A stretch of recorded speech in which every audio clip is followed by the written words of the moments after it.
गरुड़ पुराण पहला अध्याय 1। अत्यंत फलदायी गरुड़ महापुराण के सभी अध्यायों को विस्तार पूर्वक सुनने के लिए हमारे चैनल को जरूर सब्सक्राइब करें। प्राचीन समय की बात है कि नैमिषारण्य क्षेत्र में शौनक आदि ऋषियों ने अनेक महर्षियों के साथ 7000 वर्ष पर्यंत चलने वाले यज्ञ को प्रारंभ किया था, जिससे उन्हें स्वर्ग की प्राप्ति हो सके। उस क्षेत्र में सूत जी पधारे तब ऋषियों ने उनका बहुत आदर सत्कार किया, क्योंकि सूत जी पौराणिक कथा कहने में सिद्धहस्त थे और उन्होंने विभिन्न रूपों से अनुभव प्राप्त किया हुआ था। इसीलिए सारे ऋषियों ने उनसे कहा, आप हमें इस संसार, भगवान, यमलोक तथा दूसरे शुभ अशुभ कर्मों के बारे में बताएं, जिससे मनुष्य किस रूप को प्राप्त होता है, इसका ज्ञान हमें देने की कृपा करें। सूत जी ने कहा, इस संसार जगत के निर्माता भगवान विष्णु है। वो जल में रहते हैं, इसीलिए उनका नाम नारायण है। वह लक्ष्मी जी के पति है। भगवान विष्णु ने हर युग में भिन्न भिन्न अवतार धारण करके पृथ्वी पर जन्म लिया है, ताकि वह अधर्म का नाश कर सके और पृथ्वी की रक्षा कर सके। भगवान विष्णु ने राम का अवतार लिया और लंका के राजा रावण का वध करके अधर्म को खत्म किया। उन्होंने नरसिंह रूप में राजा हिरण्यकश्यप का वध करके भक्त प्रहलाद एवं दूसरे प्रजा की रक्षा की। भगवान विष्णु ने वराह रूप में भी अवतार लिया, ताकि पृथ्वी का उद्धार कर सके, और फिर मत्स्य रूप में अवतार लिया। वेदव्यास जी भगवान विष्णु के ही अंश है। वेदव्यास जी ने यह पुराणों की रचना की है। कहा जाता है कि एक सर्वोत्तम वृक्ष भगवान विष्णु है, उसकी दृढ़ मूल धर्म है, उसकी शाखाएं वेद है, उस वृक्ष के फूल रूप में यज्ञ को माना गया है और फल के रूप में मोक्ष को माना गया है। वह सर्वोत्तम वृक्ष रूपी भगवान विष्णु ही सारे फल और मोक्ष को देते हैं। एक समय पर पार्वती जी ने भगवान शिव से पूछा था, आप खुद ही एक भगवान है, इस संसार के रचयिता है, तो आप किसका ध्यान करते रहते हैं? यह सुनकर भगवान शिव ने कहा, मैं देवों और ऋषियों का ध्यान करता हूं, उसमें विष्णु ही श्रेष्ठ है। इस संसार में परम ब्रह्मा भगवान नारायण विष्णु है और उन्हीं का चिंतन करता हूं। भगवान विष्णु ही अनेक रूप में अवतार लेने वाले परम ब्रह्मा है। भगवान विष्णु ही अनेक रूप में पृथ्वी पर अवतार लेकर अधर्म का नाश करके धर्म की स्थापना करते हैं। इस प्रकार भगवान शिव ने पार्वती जी को भगवान विष्णु की महिमा बताई थी। तब ऋषियों को दूसरी बातें जानने की उत्सुकता हुई। ऋषियों ने सूत जी से कहा, हे प्रभु, आपने भगवान विष्णु के श्रेष्ठता के बारे में हमें जो भी ज्ञान दिया, वह अत्यंत भयमुक्त करने वाला ज्ञान है। इसके अतिरिक्त आप हमें यह बताइए कि इस सृष्टि में आने के बाद भोगने वाले दुख और कष्ट को नाश कैसे किया जाता है। कृपा करके इसका उपाय हमें बताइए। आपके पास इस लोक एवं परलोक के दुखों का निवारण करने का ज्ञान है। हम यह जानना चाहते ही है कि यमराज के मार्ग तक पहुंचने में मनुष्य को किस प्रकार की मुसीबतों का सामना करना पड़ता है। सूत जी ने कहा, एक समय पर गरुड़ जी ने भी ऐसा प्रश्न भगवान विष्णु से किए थे। उस समय भगवान ने जो भी ज्ञान दिया था, वह ज्ञान मैं आप लोगों को दूंगा। यम का मार्ग बहुत कष्ट वाला है, किंतु आप अगर अपने कल्याण के लिए यह जानना चाहते हैं, तो मैं आप लोगों को इसके बारे में बताता हूँ। गरुड़ जी ने जब भगवान विष्णु से पूछा था कि आपके के नाम की आराधना करना तो अत्यंत सरल है, आपकी भक्ति करने के उपरांत भी मनुष्य नरक में क्यों जाता है? आपकी भक्ति के भिन्न भिन्न मार्ग और गतियां हैं, फिर भी मनुष्य जब आपकी भक्ति से वंचित रह जाता है, तो उसे यह दुर्गम मार्ग कैसे मिलता है और इसके कष्ट क्या हो सकते हैं? पाप करने वाले पापियों की किस प्रकार दुर्गति होती है और किस रूप में उनको नरक मिलता है? आप मुझे कृपा करके बताएं। ऐसे पूछने पर भगवान विष्णु ने गरुड़ जी को कहा, हे गरुड़, मैं तुम्हें यम के मार्ग का ज्ञान देता हूँ, इसी मार्ग से पापी लोग यमलोक को प्राप्त करते हैं। इसका वर्णन अत्यंत भयानक है। जो मनुष्य उग्र स्वभाव के होते हैं, धन और मर्यादा का ज्ञान जिसमें नहीं है, जिनको संसार में मोह माया है, वो मनुष्य अपवित्र होते हैं और वही नरकलोक में जाते हैं। दानवीर मनुष्य मोक्ष को प्राप्त करते हैं और पापी लोग कष्ट पूर्वक यम की पीड़ा भोगते हुए नरक में जाते हैं। दुष्ट और पापी लोगों को इस संसार में किस प्रकार के दुख मिलते हैं, उनकी मृत्यु किस प्रकार होती है, उसका ज्ञान मैं तुम्हें देता हूँ।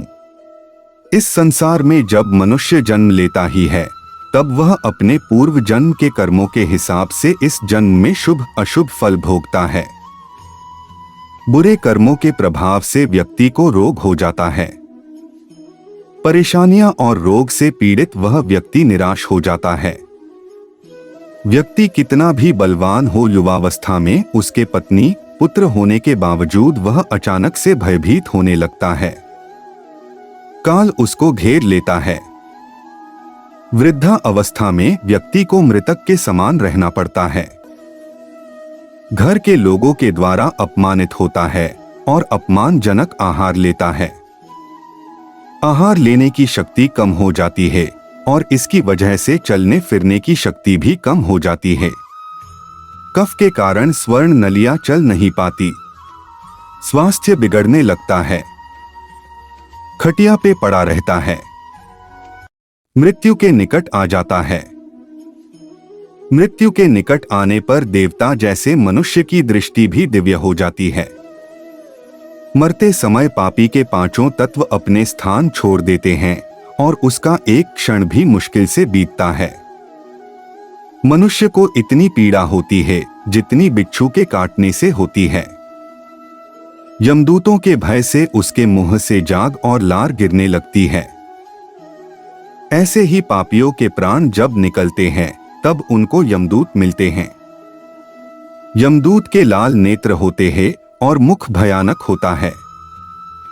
उस समय यमदूत अत्यंत क्रोधित होते हैं और उनके हाथ में पाश और दंड होता है और वह दांत को पिसते हैं। उनके मुख काले और नख विशाल होते हैं। उनको देखकर प्राणी भयभीत होकर मलमूत्र का त्याग करने लगता है। ऐसी अवस्था में जीव शरीर से निकल जाता ही है और मोह में अपने घर को देखता है और उसी समय यमदूत उसे पकड़ लेते हैं। यमदूत उसे गले में रस्सी बांधकर ऐसे ले जाते हैं जैसे गुनहगार को सिपाही राजा के पास ले जाते हैं। वे यमदूत मनुष्य को मार्ग में नरक के भयानक दुख और तकलीफों के बारे में बताते हैं और धमकियां भी देते हैं। यमदूतों की ऐसी कठोर वाणी को सुनता है और तड़पता है। भय से तड़पता वह मनुष्य अपने पापों को याद करते हुए उस मार्ग से जाता है। कुत्ते मार्ग में उसे काटते हैं। उस मार्ग में उसे खाने को खाना और पानी नहीं मिलता। सूर्य की तेज गर्मी में चलना पड़ता है। यमदूत उसे मार्ग में कूड़े से मारता है और घसीट कर ले जाते हैं। इस प्रकार अत्यंत पीड़ा सहकर वह अंधकारमय यमलोक में पहुंच जाता है। वहां उसे उसके पापों का फल मिलता है। यमराज उसे घोर नरक की यातना देकर फिर से मनुष्य लोक में भेजते हैं। अपने पुत्रों द्वारा दिए गए पिंड और दान को वह जीव खाता है, पर फिर भी पापी जीव होने के कारण उसकी तृप्ति नहीं होती। जिस मनुष्य का पिंड दान नहीं होता वह प्रेत योनि में रहकर निर्जन वन में दुख पूर्वक भ्रमण करते हैं। यम की यातना भोग बिना जीव को मनुष्य के रूप में जन्म नहीं मिलता और वह अन्य योनियों में भटकता रहता है। वह जीव को देह आकार यमलोक मार्ग में अपने कर्मों का भोगना पड़ता है। अब किस तरह से 10 दिनों के पिंड से शरीर बनता है उसे बताता हूँ। पहले दिन के पिंड से सिर, दूसरे दिन से गर्दन और कंधा, तीसरे दिन हृदय, चौथे दिन पीठ, पांचवें दिन नाभि, छठे दिन कमर, गुदा, लिंग, भग और मांस के पिंड आदि बनते हैं। वह जीव को देह आकार यमलोक मार्ग में अपने कर्मों का भोगना पड़ता है। अब किस तरह से 10 दिनों के पिंड से शरीर बनता है उसे बताता हूँ। पहले दिन के पिंड से सिर, दूसरे दिन से गर्दन और कंधा, तीसरे दिन हृदय, चौथे दिन पीठ, पांचवें दिन नाभि, छठे दिन कमर, गुदा, लिंग, भग और मांस के पिंड आदि बनते हैं। सातवें दिन हड्डी और आठवें नौवें दिन जांघ और पैर, 10वें दिन के पिंड से इस शरीर में सुख, सुंधा, तृषा की उत्पत्ति होती है। इस तरह पिंड से शरीर उत्पन्न होता है और फिर 11वें और 12वें दिन के श्राद्ध में 2 दिन तक भोजन करता है। 13वें दिन वह जीव यमदूतों से बंधा हुआ अकेला संसार में आता है। हे गरुड़, वैतरणी को छोड़कर केवल यमलोक 86,000 योजन विस्तीर्ण है।